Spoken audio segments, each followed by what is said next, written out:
We all know what it feels like, right? That sense of frustration, anxiety, loss, disappointment. It's this universal human thing we call suffering. But what if there was a solution? I mean, not just a way to cope, but a way to actually end it? Well, today we're diving into the story of one man who believed it was possible, and he gave up everything to find the answer. So let me just ask you, right now, what would you be willing to give up to find real, unshakable peace of mind? Think about it. Your job, your home, your whole lifestyle? It's a pretty intense question. Well, about 2,500 years ago, a prince had to answer that exact question. I mean, this guy had it all, unimaginable wealth, power, comfort, and he just walked away. This is his story. Okay, let's get into it. Our story starts way back in 563 BCE with the birth of a prince named Siddhartha Gautama.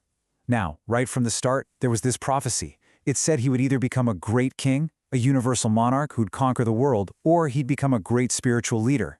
His father, the king, really wanted him to be a ruler, so he decided to, well, build a bubble around him to shield him from any hint of the world's harsh realities. You can really see the two worlds on this slide. On one side, you've got Siddhartha's life in the palace, total luxury, completely sheltered. But then, when he finally ventured outside the palace walls, he saw what's on the other side, the four sights. For the first time, he saw an old man, then a sick man, and then a dead body. And just like that, the reality of aging, illness, and death crashed down on him. But then he saw a fourth sight, a peaceful, serene ascetic, a spiritual seeker who somehow looked totally at peace with everything. And that changed everything. He was so shaken by this, so deeply moved, that at the age of just 29, he made a decision that is just staggering. He performed what's now called the Great Renunciation. He left it all behind, his wife, his newborn son, his inheritance, the palace, everything, all to find an answer to the suffering he now knew was a part of life. But leaving the palace, that was just step one. Now came the hard part. He set off on this 6-year quest, out into the wilderness, absolutely determined to find a real, lasting solution to the problem of human suffering.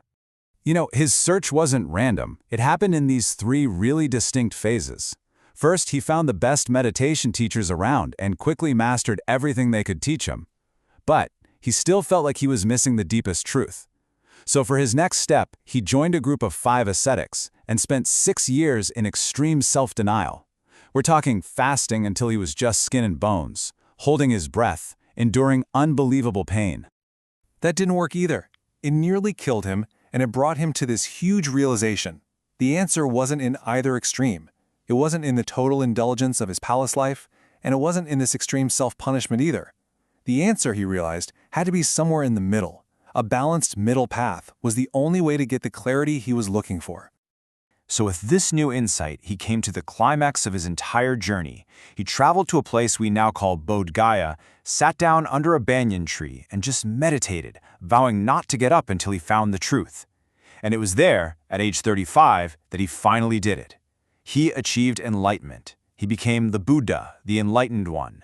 And in that moment, he saw with perfect clarity what he called the 4 noble truths. The first noble truth is basically a diagnosis of the human condition. It doesn't pull any punches. It's this simple, direct statement that suffering, in all its forms, is just a fundamental, unavoidable part of being alive. The word he used was dukkha. And it doesn't just mean, huge tragedies. It's also the little things, the everyday frustrations, the constant anxieties, that feeling that something isn't quite right. He was saying, look, we all feel this. It's universal. But he didn't just stop there at the diagnosis. A good doctor also has to find the cause, right? That's the second noble truth, samudaya. It says that our suffering isn't just random bad luck. No, it has a very specific, identifiable cause. And here's the kicker. The root cause isn't what's happening outside of us, it's our reaction inside. He pinpointed what he called the 3 poisons. First, there's desire, or greed, that constant craving and wanting and grasping for things. Then there's aversion, or anger, our pushing away of things we don't like. And finally, ignorance, a basic misunderstanding of how reality actually works. And this is where the whole teaching flips and becomes this incredible message of hope. The third noble truth, nirodha. It says that because suffering has a cause, it can also have an end. Freedom from it is actually possible. He called this state of freedom nirodha. It's what happens when you extinguish those inner fires of craving, aversion, and ignorance. It's the ultimate liberation. Okay, so it's possible. Great. But how in the world do you actually do it? Well, that's where the fourth noble truth comes in. It's called Marga, and it's the instruction manual. It's the practical, step-by-step path to achieving that freedom. See, the Buddha wasn't just giving a philosophical lecture. He was giving a prescription, a clear, actionable plan. And that plan is known as the Noble Eightfold Path. And this path, it's a complete guide for how to live. It covers everything: ethical conduct, mental discipline, and wisdom. It starts with right understanding of these four noble truths and goes all the way to right speech and right action in your daily life, and then to right mindfulness and concentration in meditation.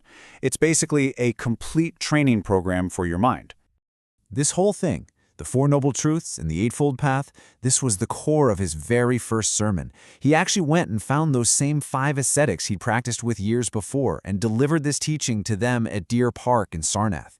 That moment is called setting the wheel of Dharma in motion, and it's really the birth of Buddhism as we know it.